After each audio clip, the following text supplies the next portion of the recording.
My father could have been a great comedian, but he didn't believe that that was possible for him. And so he made a conservative choice. Instead, he got a safe job as an accountant. And when I was 12 years old, he was let go from that safe job. And our family had to do whatever we could to survive.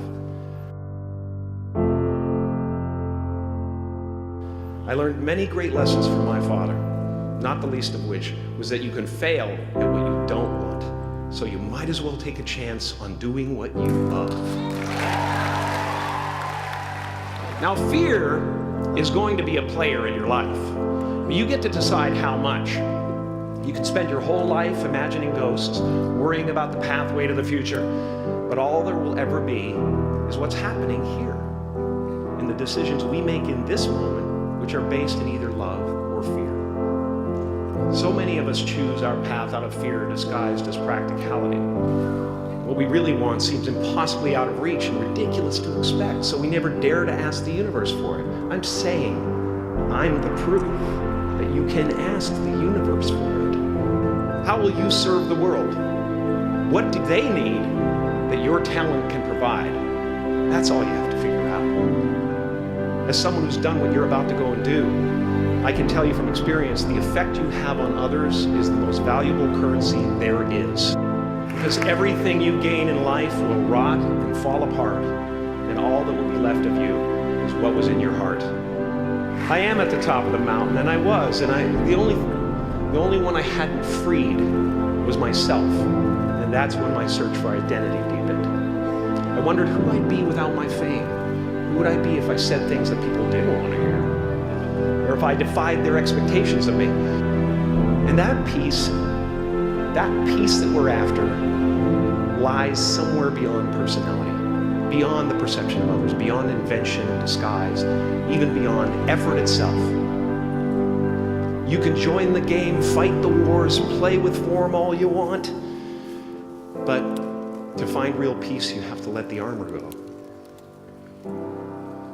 Your need for acceptance can make you invisible in this world. Don't let anything stand in the way of the light that shines through this form. Risk being seen in all of your glory.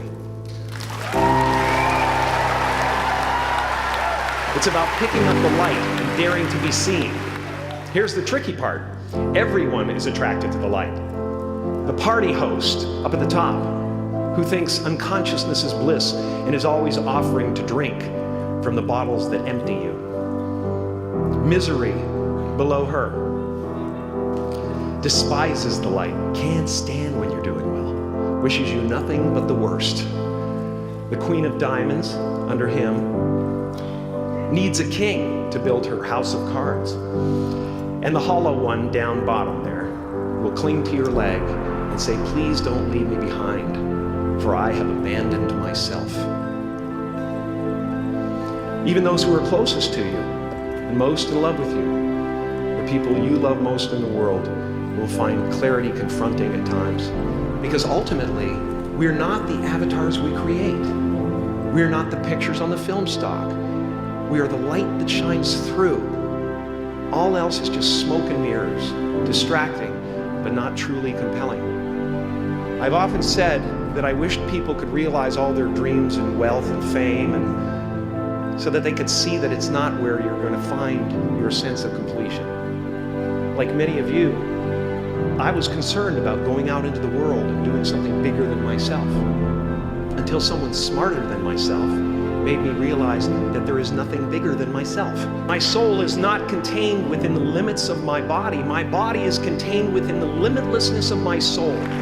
As that shift happens in you, you won't be feeling the world, you'll be felt by it. You'll be embraced by it. Now I'm always at the beginning. I have a reset button, and I ride that button constantly. Once that button is functioning in your life, there's no story that the mind could create that will be as compelling. The imagination is always manufacturing scenarios, both good and bad, and the ego tries to keep you trapped in the multiplex of the mind. And if you listen to it, there will always be someone who's doing better than you. No matter what you gain, ego will not let you rest. It will tell you that you cannot stop until you've left an indelible mark on the earth, until you've achieved immortality. How tricky is this ego that it would tempt us with the promise of something we already possess? Our eyes are not viewers, they are also projectors that are running a second story over the picture that we see in front of us all the time. Fear is writing that script, and the working title is, I'll Never Be Enough. As far as I can tell, it's just about letting the universe know what you want and working toward it while letting go of how it comes to pass. Your job is not to figure out how it's going to happen for you, but to open the door in your head, and when the door opens in real life, just walk through it. And don't worry if you miss your cue, because there's always doors opening. They keep opening. Oh, and why not take a chance on faith as well? Not religion, but faith. Not hope, but faith. I don't believe in hope. Hope is a beggar. Hope walks through the fire, and faith leaps over it. You are ready and able to do beautiful things in this world. And after you walk through those doors today, you will only ever have two choices: love or fear. Choose love, and don't ever let fear turn you against your playful heart. Thank you so much. Thank you, Dad. I'm so honored.